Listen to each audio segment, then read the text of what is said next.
A Bíblia diz em Mateus capítulo 22, nos versículos de 1 a 46. De novo, Jesus lhes falou por parábolas, dizendo: já explicamos a importância das parábolas. É um recurso que o Senhor Jesus usava principalmente para as multidões que o seguiam. Ele queria revelar e queria esconder ao mesmo tempo.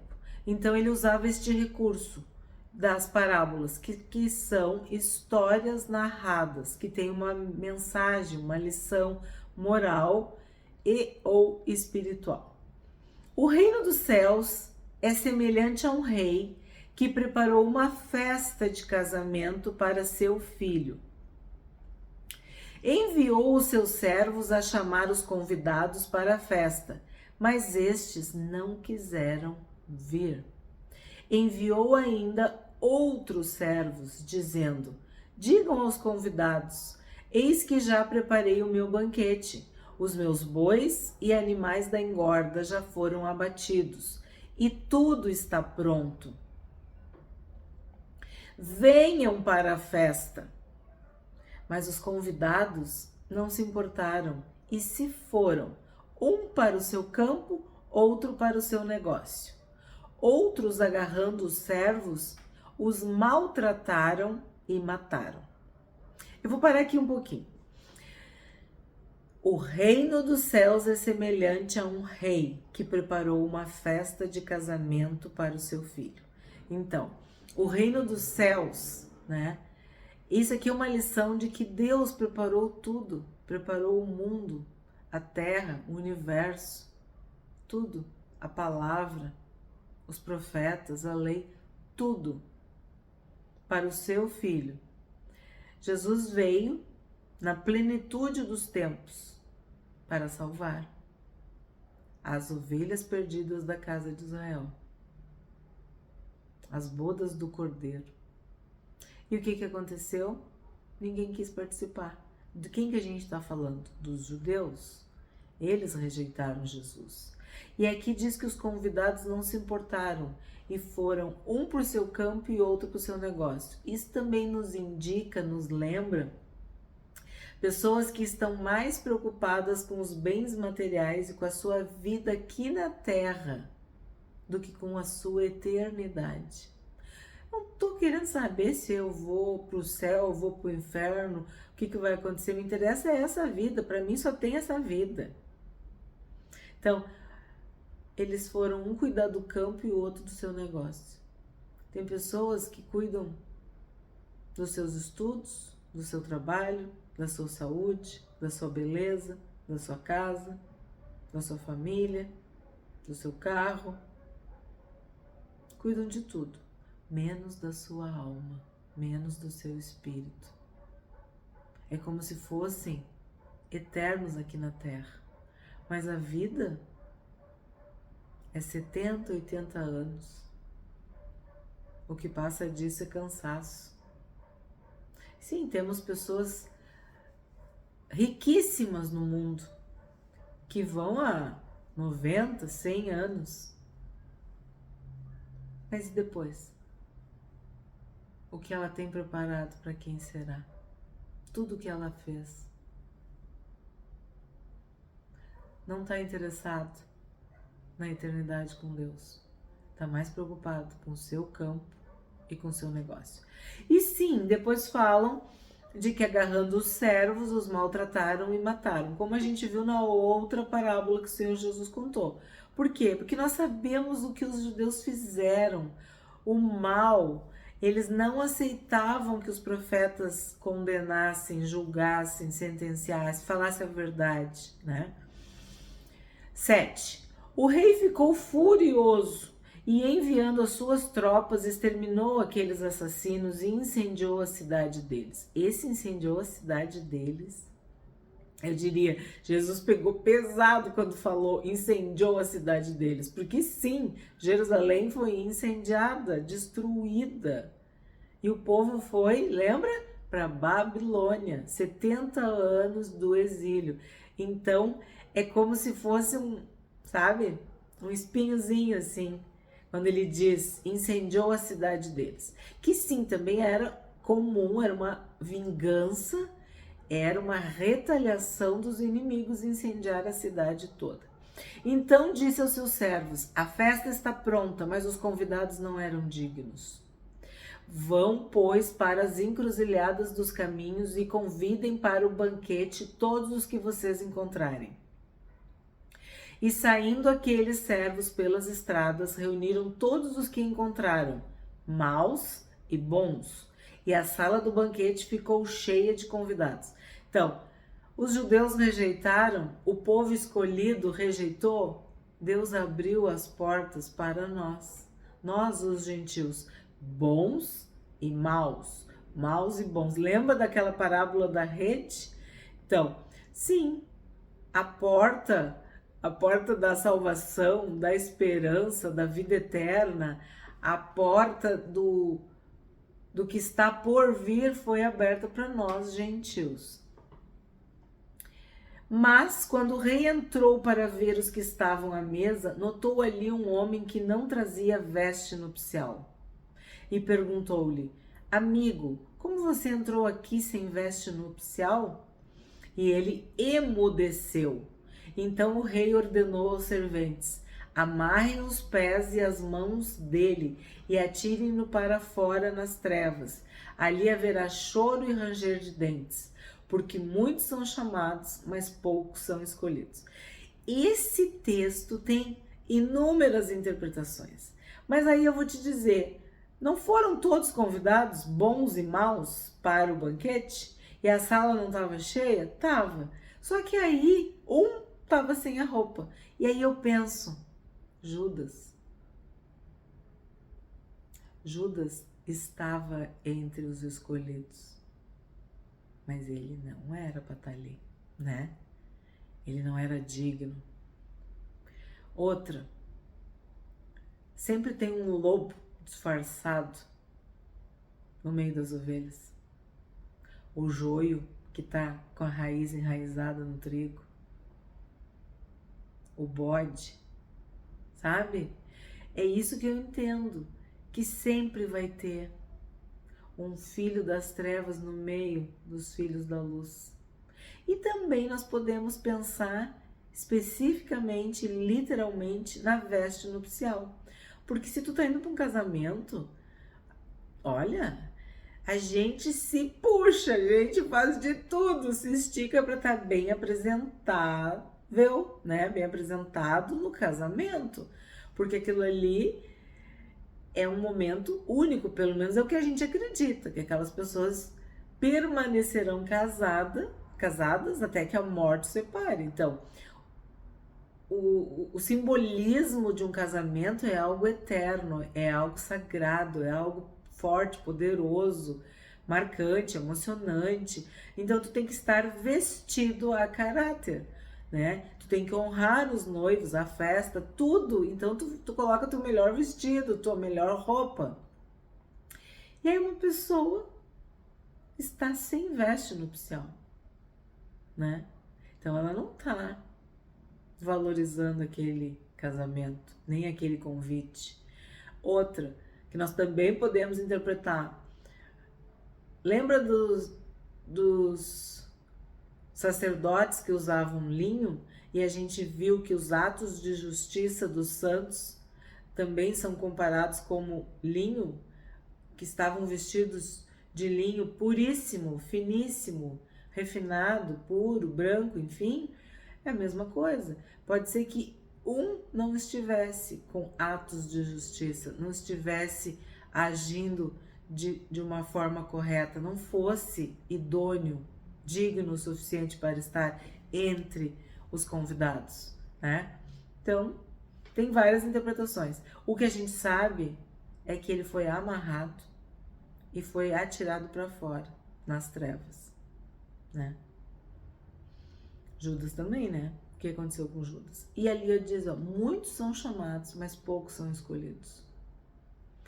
No caso do casamento, o judeu rejeitou o casamento, rejeitou o convite e ficou de fora. E os outros receberam o convite. E esse especificamente, eu acho que era um infiltrado, né? A gente não sabe. Eu não sei o que tu pensa, me diz aí o que tu interpreta, como que tu interpreta esse amigo? Como você entrou aqui sem veste nupcial? O que tu fez, hein, para burlar e entrar aqui no meio dos convidados, sendo que tu não estava vestido a caráter? 15. Então os fariseus se retiraram e consultaram entre si como surpreenderiam Jesus em alguma palavra. Lembra que eu falo para vocês da pegadinha? Estão sempre querendo armar uma cilada, uma armadilha, uma emboscada para Jesus? Enviaram-lhe discípulos juntamente com os herodianos para lhe dizer: Mestre, sabemos que o Senhor é verdadeiro e que ensina o caminho de Deus de acordo com a verdade, sem se importar com a opinião dos outros, porque não olha para a aparência das pessoas. Assim sendo, diga-nos o que o Senhor acha. É lícito pagar imposto a César ou não? Olha só, sabe aquela lisonja, aquela bajulação, aquele fingimento, aquela pessoa falsa, dissimulada? Os fariseus. E olha, os herodianos, o que significa isso? Eles eram, o nome já está dizendo, seguidores de Herodes. E os interesses deles eram do Império Romano. Então, olha como eles são. Eles enviaram discípulos juntamente com os herodianos, porque o assunto interessava a Roma, que é o quê? Imposto. É lícito pagar imposto a César ou não? A gente vê isso na política, né? A gente vê isso na mídia. Jornalistas que fazem uma pergunta que, na verdade, é um comentário, que fazem toda uma história, um enredo para pegar o entrevistado, né? Mas Jesus, percebendo a maldade deles, a maldade, outra tradução, a minha tradução mais antiga dizia malícia, eu diria o veneno deles, ó. Mas Jesus, percebendo a maldade deles, a malícia deles, o veneno deles, a má intenção, respondeu: hipócritas, por que vocês estão me pondo à prova? Mostre-me a moeda do imposto. Trouxeram-lhe um denário. A gente já estudou o que é um denário. É o pagamento de um dia inteiro de trabalho, né? Teoricamente, a gente viu naquele dia da parábola dos trabalhadores da vinha, das 6 da manhã até as 18, né? Seria 12 horas de trabalho. Lembra? Esse vídeo, já tem esse vídeo no canal, agora sobre Mateus, sobre os trabalhadores da vinha. Então, se tu trabalhasse das 6 da manhã até as 18 horas, né? Até as 6 da tarde, tu receberia um denário. Era o pagamento correspondente a um dia inteiro de trabalho. Mostre-me a moeda do imposto. Trouxeram-lhe um denário. E Jesus lhes perguntou: de quem é esta figura e esta inscrição? Eles responderam: de César. Então Jesus lhes disse: deem, pois, a César o que é de César e a Deus o que é de Deus. Ouvindo isto, se admiraram e, deixando-o, foram embora.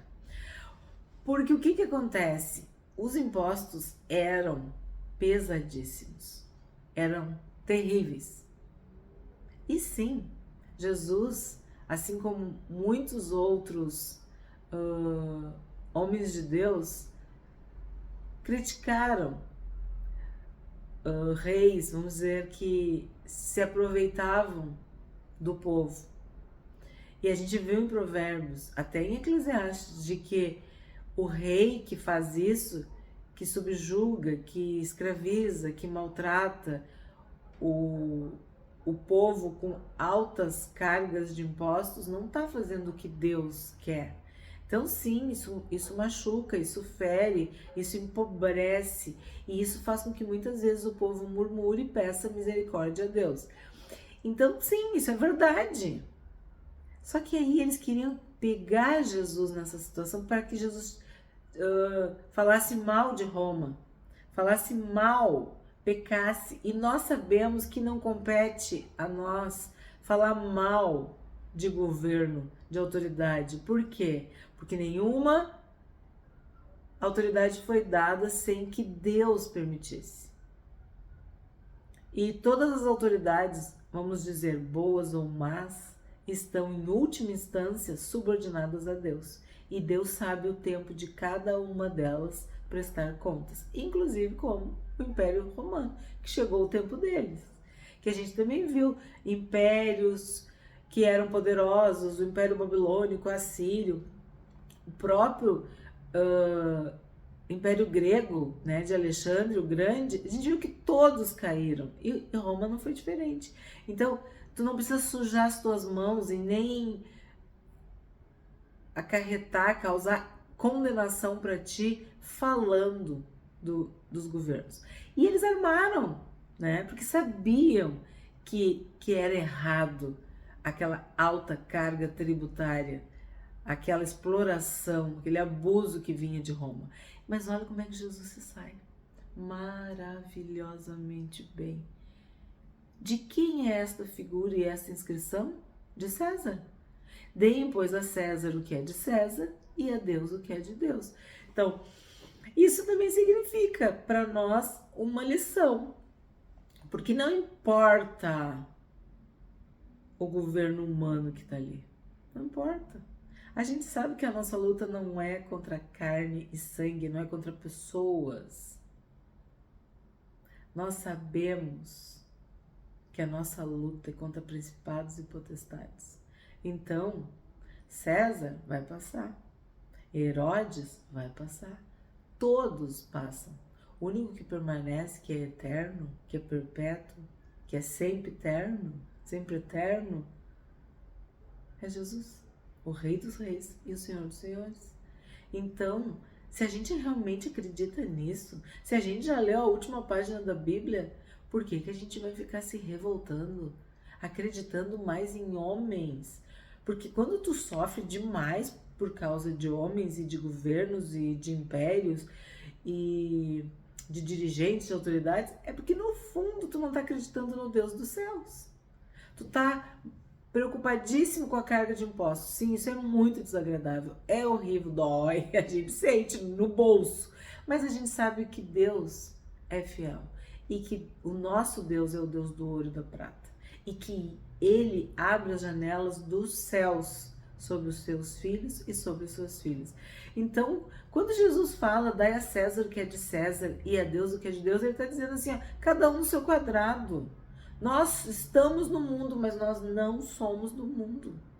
E já fui moço e hoje sou velho, nunca vi o justo, aquele que teme a Deus, aquele que é fiel a Deus, passar fome, passar necessidade, que Deus nos sustenta.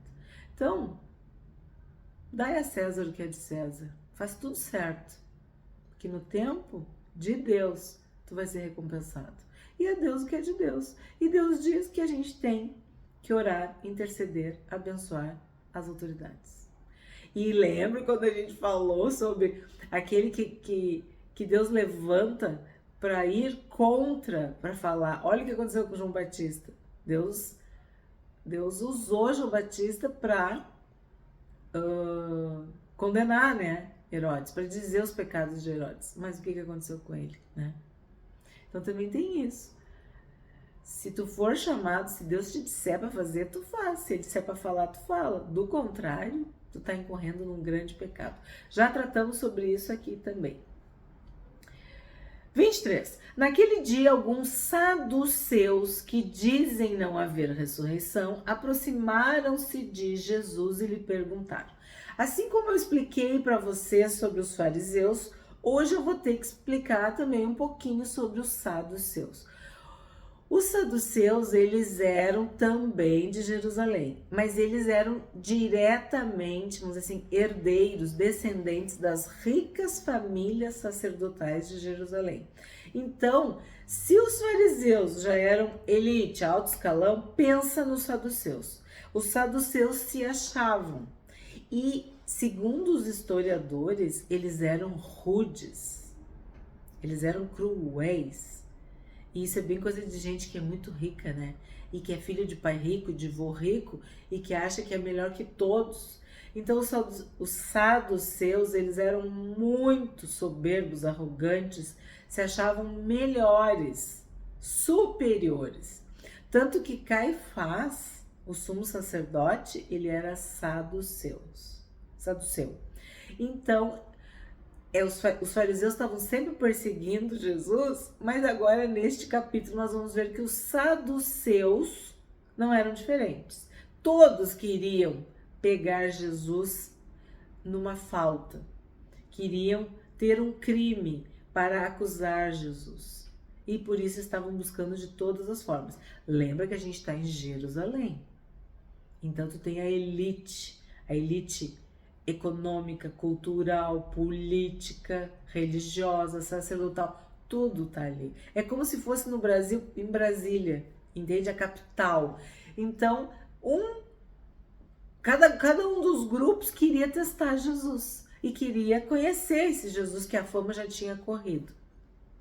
Então eles fizeram a seguinte pergunta: Mestre, Moisés disse, se alguém morrer não tendo filhos, o irmão desse homem deve casar com a viúva e gerar descendentes para o falecido.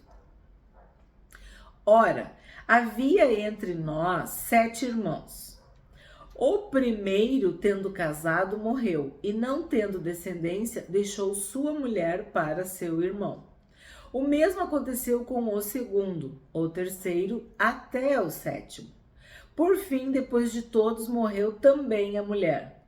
Portanto, na ressurreição, de qual dos 7 ela será esposa? Porque todos casaram com ela.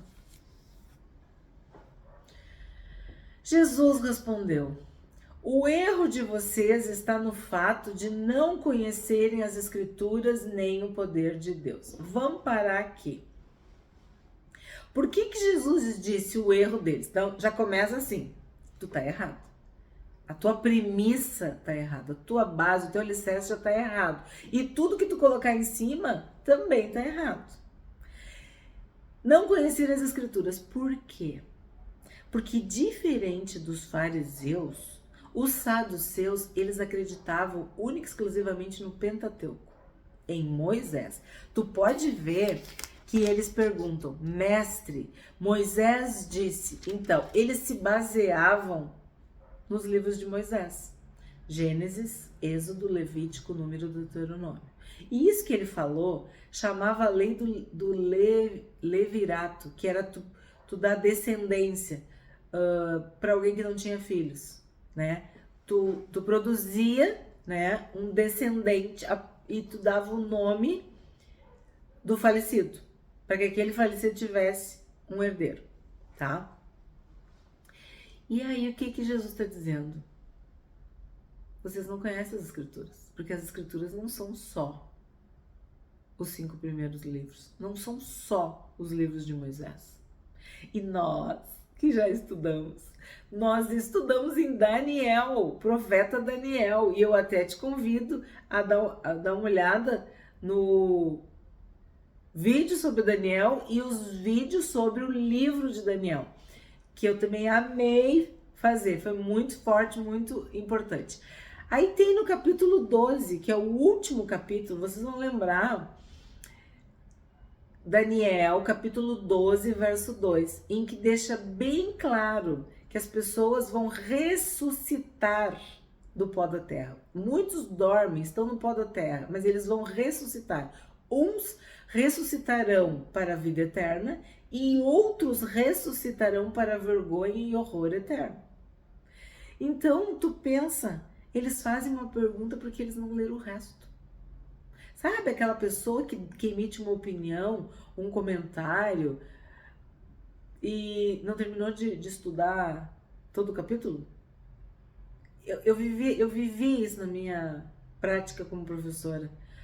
Eu dizia, espera, a prof vai explicar, não chegou e fala antes de ansiedade, de pressa, sei lá. Os saduceus, era isso, eles se baseavam apenas no Pentateuco e ignoravam o resto, porque a lei e os profetas. E aí Jesus fala, então, vocês não o erro de vocês está no fato de não conhecer as Escrituras, já expliquei, nem o poder de Deus. Então eles não acreditam na ressurreição, porque no fundo eles não acreditam no poder de Deus, no próprio Deus. Como eu falei, muitas vezes a nossa falta de fé, a nossa pequena fé, já mostra que a gente não acredita em Deus, que nós temos um coração incrédulo. A gente acredita no que a gente vê, né? A gente está baseado nas circunstâncias. E isso é péssimo, porque se tu ignora a Bíblia e o poder de Deus, o que te sobrou? Nada. Porque aí Jesus explica, maravilhoso. Ele disse, vocês estão errados, né? O erro de vocês. Mas agora ele dá um ensino como um bom professor, um bom mestre. Porque na ressurreição nem casam, nem se dão em casamento, mas são como os anjos no céu. Quanto à ressurreição dos mortos, vocês nunca leram o que Deus disse a vocês? Eu sou o Deus de Abraão, o Deus de Isaac e o Deus de Jacó? Ele não é Deus de mortos, e sim de vivos. Ouvindo isto, as multidões se maravilhavam da sua doutrina. Então Jesus respondeu de uma forma perfeita.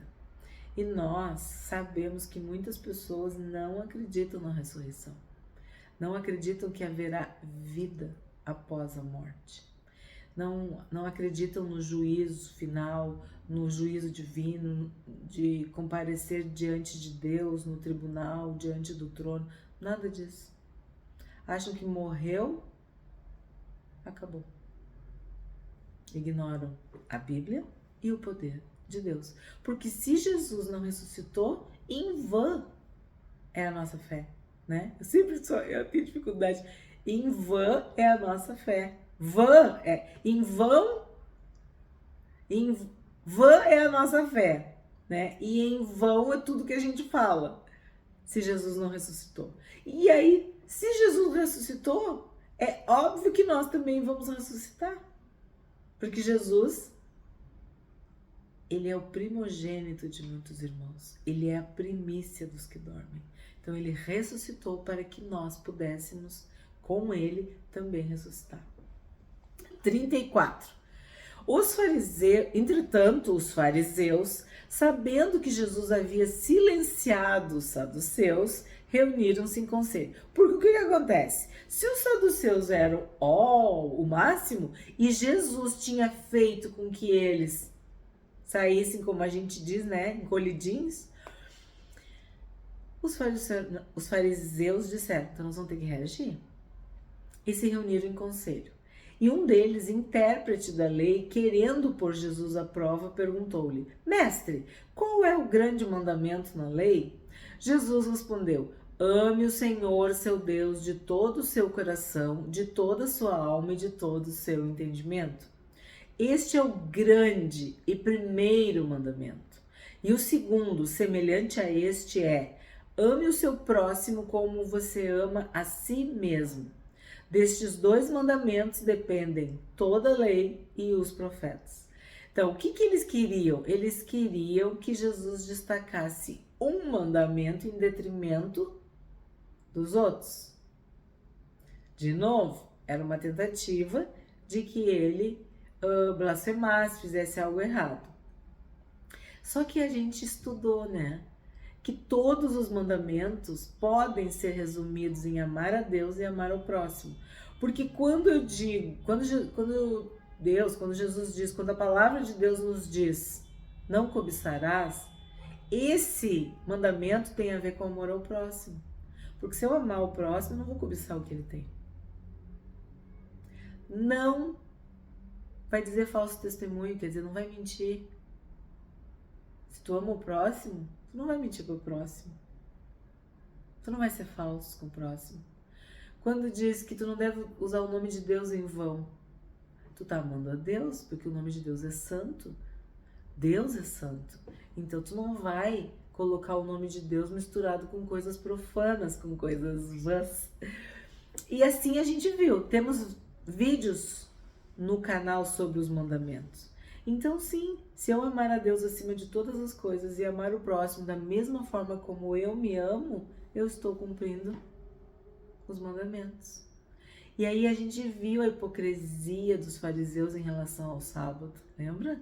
Porque eles não amavam o próximo, eles amavam, idolatravam o sábado e nem o próximo como a si mesmos, porque eles, se era uma questão deles, de benefício deles ou para eles, eles faziam, eles profanavam o sábado, como o Senhor Jesus falou sobre a ovelha. Então o que acontece? Amar o próximo como tu te ama, do mesmo jeito que tu te ama. Se tu não faz mal para ti, tu não vai fazer para ele. Aquilo que tu quer que façam para ti, tu faz pro próximo. Aquilo que tu não quer que faça para ti, tu não faz pro próximo.